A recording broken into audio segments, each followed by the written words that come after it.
Selamat pagi teman-teman mahasiswa. Pada pertemuan kali ini kita akan membahas tentang sejarah munculnya kitab Abhidhamma Pitaka. Dan mari kita simak bersama-sama urayanya. Dalam tradisi Theravada, setelah para biku menyelesaikan masa wasa selama 3 bulan, para biku melaksanakan pawarana atau permohonan maaf atau introspeksi diri atau pengakuan apabila selama menjalankan wasa melakukan suatu kesalahan. Di hari pawarana itulah yang juga disebut dengan Hari Abhidhamma. Hari Abhidhamma dirayakan oleh umat Buddha tradisi Theravada pada bulan purnama bulan ke-7 penanggalan lunar Buddhis, yaitu memperingati peristiwa Sang Buddha turun ke bumi dari surga Tawatimsa, membabarkan Abhidhamma kepada Ibunda Maya dan kepada para dewa. Dan kemudian di Myanmar salah satunya Hari Abhidhamma juga dikenal dengan Hari Ibu Buddha. Pada minggu keempat setelah Sang Buddha mencapai penerangan sempurna di bawah pohon Bodhi di hutan Uruvela, beliau bersila selama 7 hari di dalam sebuah wisma permata atau disebut juga dengan Rata Nugraha yang diciptakan seketika oleh para dewa di sebelah barat laut pohon Bodhi. Sang Buddha Gautama merenungkan Abhidhamma atau Dhamma yang tertinggi. Di bawah pohon Bodhi itulah Sang Buddha merenungkan sebanyak 7 risalah, yaitu Dhammasanggani, Vibhanga, Datukata, Ugalapanyati, Katawatu, Yamaka, dan Patana. Yang kemudian 7 risalah tersebut menjadi 7 kitab bagian daripada kitab Abhidhamma Pitaka. Ketika penyelidikan ke-6 risalah pertama, yaitu Dhammasanggani, Vibhanga, Datukata, Ugalapanyati, dan Yamaka, tubuh Sang Buddha tidak memancarkan cahaya apapun. Namun, ketika perenungan risalah yang ke-7, yaitu Patana, oleh kemahatauannya, akhirnya dari tubuh Sang Buddha memancarkan cahaya kemilau. Cahaya biru dari rambutnya, warna keemasan dari kulitnya, warna merah yang muncul dari daging dan darah beliau, warna putih dari tulang beliau, warna orange dari semua bagian tubuh beliau, dan warna campuran semua warna yang muncul dari semua bagian tubuh Sang Buddha. Jadi demikianlah Abhidhamma direnungkan oleh Buddha Gautama pada minggu keempat setelah pencapaian penerangan sempurna. Kemudian pada tahun ke-7 atau pada masa ke-7 setelah penerangan sempurna, Buddha membabarkan Abhidhamma di surga Tawatimsa kepada ibundanya atau Ibunda Maya yang telah lahir di surga Tusita sebagai seorang dewa yang bernama Dewa Santu Sita. Sang Buddha memilih surga Tawatimsa karena surga Tawatimsa ini memiliki keunikan, yaitu di sana dikatakan bahwa semua dewa baik dari alam yang lebih rendah maupun dari alam yang lebih tinggi dapat masuk ke dalam alam surga Tawatimsa ini. Sehingga Buddha memilih surga Tawatimsa supaya semua dewa bisa berkesempatan untuk mendengarkan Abhidhamma.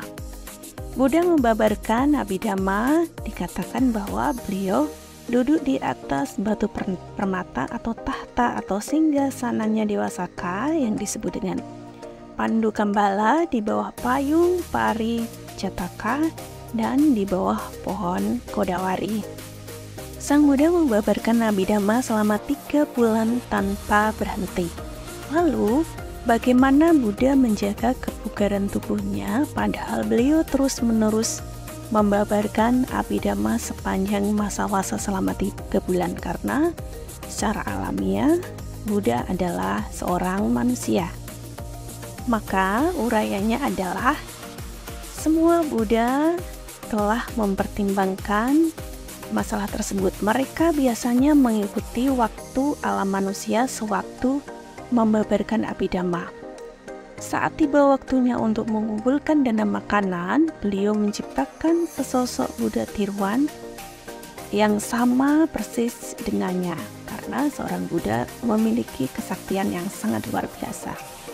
bertingkah laku seperti beliau dalam hal memegang mangkuk dan mengenakan jubah dan memiliki suara yang sama persis dengan beliau. Tiruan Buddha inilah yang akan menggantikan beliau membabarkan Abhidhamma kepada para dewa yang hadir. Setelah turun dari surga Tawatimsa, Sang Buddha kemudian pergi ke Danau Anotata dengan mangkuk dan jubahnya. Tiba di Danau Anotata, para dewa memberikan ranting yang berjumpai di salah satu ujungnya. Kemudian setelah menggosok giginya dengan ranting tersebut, beliau mandi di Danau Anotata.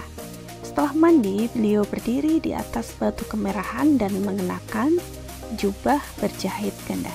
Kemudian, beliau mengambil mangkuk batu pemberian 4 raja dewa dari surga Catumaharajika di bawah pohon Rajayatana atau di tempat ketujuh dari 7 tempat yang dilewatkan Sang Buddha Gautama selama 7 hari setelah mencapai ke Buddha. Masing-masing dewa mempersembahkan 1 mangkuk dan 4 mangkuk itu digabungkan menjadi 1 mangkuk persegi 4 dengan tangan Sang Buddha. Kemudian Sang Tathagata berjalan ke arah utara Kuru atau Pulau Utara untuk menerima dan makanan di sana. Dan sekembalinya dari sana, beliau memakan makanannya di tepi Danau Anotata yang indah dan mempesona. Setelah makan, beliau berjalan menuju ke hutan pohon cendana untuk melewatkan atau beristirahat di hutan tersebut. Sementara itu, Yang Mulia Sariputta pergi menuju ke hutan cendana untuk melayani Sang Buddha. Selanjutnya, Sang Tathagata memberitahukan kepada Tera, "Anakku Sariputta, aku telah membabarkan dhamma sebanyak ini." Kemudian, beliau hanya memberitahukan intisarinya saja, apa yang diajarkan di surga Tawatimsa. Tetapi Yang Mulia Sariputta karena memiliki 4 patis sambidanyana mampu memahami seluruh dhamma yang diuraikan secara singkat oleh Sang Buddha. Bagaikan seorang yang dijelaskan mengenai luasnya lautan oleh seorang lain dengan cara merentangkan kedua tangannya. Ia memiliki kemampuan untuk memahaminya dalam 100.000 cara. Kemudian setelah itu, Sang Buddha kembali ke surga Tawatimsa setelah tengah hari untuk melanjutkan pembabaran Abhidhamma di sana. Kecuali para dewa yang benar-benar sakti, tidak satu pun para dewa yang mengetahui bahwa yang sedang membabarkan Abhidhamma adalah Buddha tiruan dan bahwa Buddha yang sejati sedang turun ke alam manusia dan sudah kembali lagi. Yang Mulia Sariputta setelah mempelajari Abhidhamma secara singkat dari Sang Buddha, tiap hari mengajarkannya dengan cara yang tidak terlalu singkat atau terlalu lengkap kepada 500 siswa biku yang berada di bawah pengawasannya. Pembabaran Abhidhamma yang dibabarkan oleh Sang Buddha di halaman para dewa berakhir bersamaan dengan selesainya pelajaran yang terdiri dari 7 buku Abhidhamma yang oleh 500 biku yang diajarkan oleh Yang Mulia Sariputta di alam manusia. Khotbah atau pembabaran Abhidhamma tersebut selesai pada akhir wasa pada hari purnama bulan Tadingyut dan hasilnya 80.000 kor dewa dan Brahma mencapai pembebasan melalui penembusan 4 kebenaran mulia. Sementara itu, Dewa Santusita atau Ibunda Bumaya, ibunya dari Sang Buddha, mencapai kesucian tingkat Sotapati. Pada tanggal 9 bulan Tadingyut, orang-orang yang tidak mau pergi dari wilayah seluas 36 yojana bertanya kepada Yang Mulia Moggallana, "Yang Mulia, perkenankanlah kami menanyakan kapan Sang Tathagata kembali ke bumi. Kami tidak akan pulang ke rumah kami sebelum bersujud kepada Tathagata." Kemudian Yang Mulia Moggallana berkata, "Baiklah." Dan kemudian ia masuk atau menyelam ke dalam tanah. Dan dari alam tanah ini pergi ke Gunung Meru. Beliau ingin orang-orang menyaksikan beliau naik ke surga Tawatipsa dari dalam gunung Meru tersebut. Kemudian bagaikan pedang emas yang menyusup ke dalam batu delima, beliau terlihat dengan jelas oleh orang-orang di sana naik dari dalam pusat gunung menuju ke surga Tawatimsa. Orang-orang menyaksikan Yang Mulia Moggallana naik ke puncak dari dalam gunung, mengukur perjalanannya dalam yojana dengan berkata, sekarang ia telah naik 1 yojana, 2 yojana, dan seterusnya. Kemudian setibanya di Tawatimsa, Yang Mulia Moggallana kemudian mendekati Sang Buddha dengan penuh hormat dan berkata, Yang Mulia, orang-orang tidak akan pulang ke rumah mereka tanpa memberi hormat kepadamu, dan gelisah menunggu kapan engkau kembali ke alam manusia. Kemudian Sang Buddha berkata, anakku Moggallana, di manakah saudara tuamu Sariputta sekarang? Yang Mulia Moggallana menjawab, Yang Mulia, ia sedang menjalani masa-wasa di kota Sankasa. Demikian Sang Buddha berkata, walaupun sebenarnya Sang Buddha mengetahui di mana Sariputta berada. Kemudian Sang Tathagata selanjutnya memberikan jawaban sebagai berikut. Anakku Moggallana, aku akan turun di pintu gerbang Sankasa tepat di hari ke-7 setelah hari ini, yang jatuh pada hari purnama bulan Tatingyut. Waktu untuk melaksanakan upacara Mahapawarana. Jarak antara kedua kota itu adalah 30 yojana. Tetapi beritahu orang-orang itu agar tidak perlu mempersiapkan perbekalan makanan dalam perjalanan itu, seperti saat mereka menjalani sila dan menjalankan tanpa makan atau perbekalan ke di kota-kota dan di desa mereka untuk mendengarkan khotbah pada hari pusat. Kemudian Yang Mulia Moggallana menjawab, baiklah Yang Mulia. Dan sekembalinya ke bumi, Yang Mulia Moggallana menyampaikan pesan dari Sang Buddha kepada orang-orang yang ada di sana. Selanjutnya Sang Buddha memberitahukan keberangkatannya untuk kembali ke alam manusia kepada Dewa Saka, dan secara resmi Buddha meninggalkan tempat itu. Di akhir masa, pada hari purnama di bulan Tatingyut, Saka menciptakan 3 tangga, 1 terbuat dari emas dan yang lain terbuat dari batu delima dan perak, berdampingan yang bersandar di pintu gerbang kota Sankasa, dan puncak tangga itu bersandar di puncak Gunung Meru. Tangga di sebelah kanan untuk para dewa, kemudian tangga di sebelah kiri diperuntukkan untuk Mahabrahma, dan tangga batu delima di tengah khusus untuk Sang Buddha. Kemudian selanjutnya, sesaat sebelum keberangkatannya, Buddha berdiri di puncak Gunung Meru dan melakukan keajaiban ganda air dan api, dan memandang ke angkasa.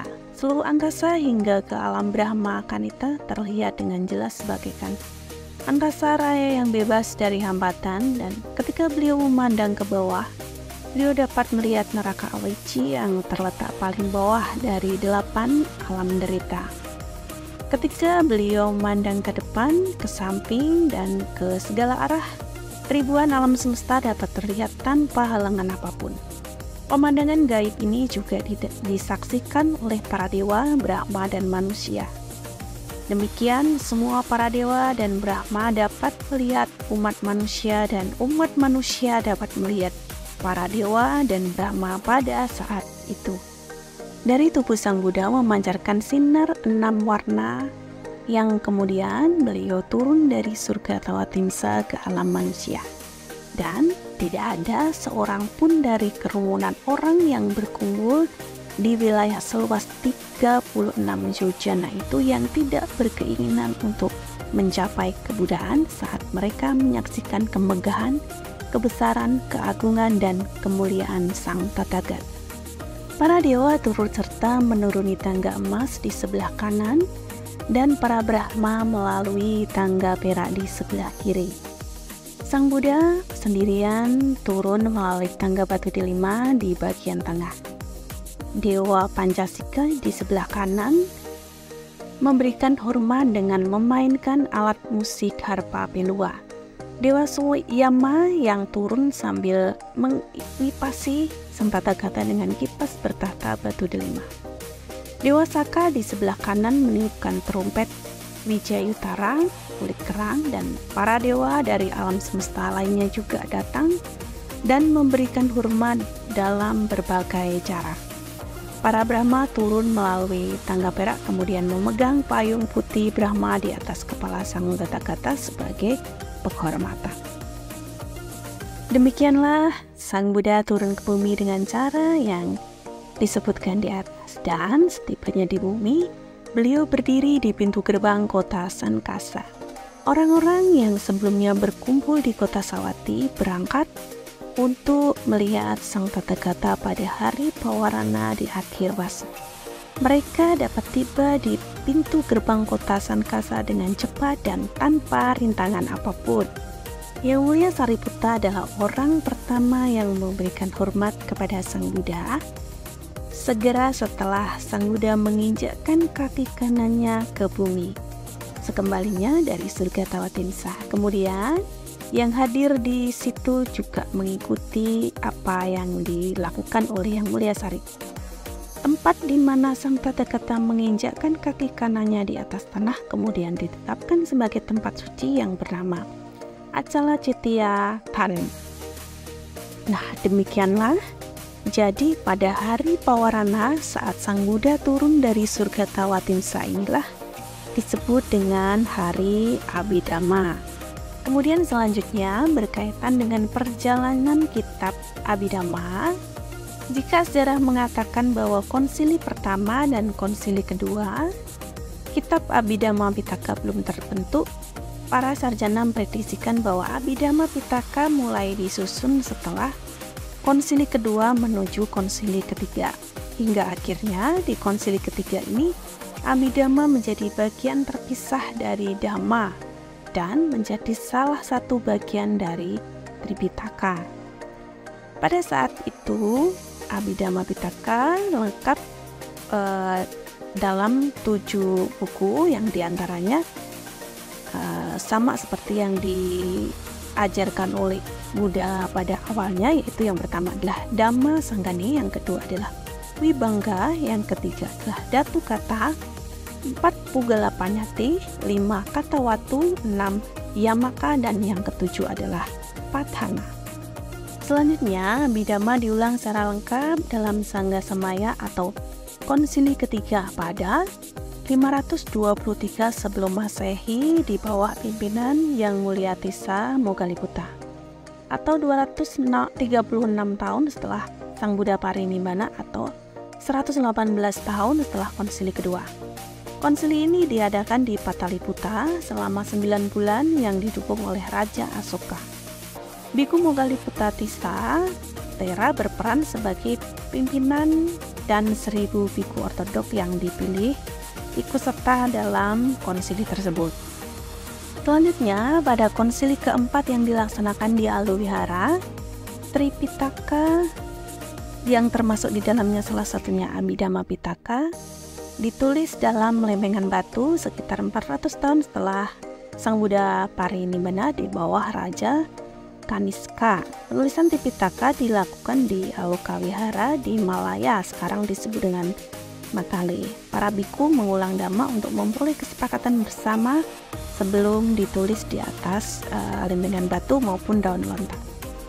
Kemudian setelah melewati abad demi abad, ajaran Buddha khususnya kitab Abhidhamma mengalami timbul tenggelam dan lain sebagainya, sampai akhirnya tiba pada abad ke-5 Masehi di mana Buddha Ghosa, seorang filsuf Buddha, melakukan tafsir atas kitab Buddhis yang ada di Sri Lanka dari bahasa Sinhala ke dalam bahasa Pali atau Magadha, karena pada waktu itu kondisi di India terjadi perang dan lain sebagainya, sehingga literatur Buddhis termasuk kitab-kitab Buddhis banyak yang hilang, sehingga mengambil dari Sri Lanka atau Ceylon. Kemudian pada perkembangannya khususnya kitab Abhidhamma banyak diterjemahkan ke dalam bahasa-bahasa di daerah lain sesuai dengan perkembangan ajaran Buddha di daerah tersebut, dan salah satunya adalah Tika atau Mulatika yang ditulis oleh Biku Ananda di Cheon, kemudian Visuddhimagga Tika yang ditulis oleh Dhammapala di Cheon, kemudian Sarathadipani ditulis oleh Sariputta di Cheon, kemudian Atasilani Yojana oleh Siri Manggala di Burma, dan Winaya Tunkara ditulis oleh Tipitaka Lankara di Burma. Dan kemudian di Indonesia sendiri juga terdapat beberapa terjemahan dari kitab-kitab Abhidhamma, salah satunya yang berjudul Abhidhammata Sanggaha dalam bahasa Indonesia ditulis oleh Pandit Jinarakita Kaharudin yang sampai sekarang kita pelajari, ada di perpus-perpus wihara-wihara dan lain sebagainya. Demikian mengenai sejarah Abhidhamma Pitaka dari awal sampai dengan saat ini telah kita uraikan bersama. Dan bagi teman-teman mahasiswa dapat mengembangkan atau memperluas wawasan dengan mempelajari sumber-sumber referensi yang lain selain sumber referensi yang kita pergunakan. Terima kasih. Selamat pagi, Sugiyoto, Namo Buddhaya.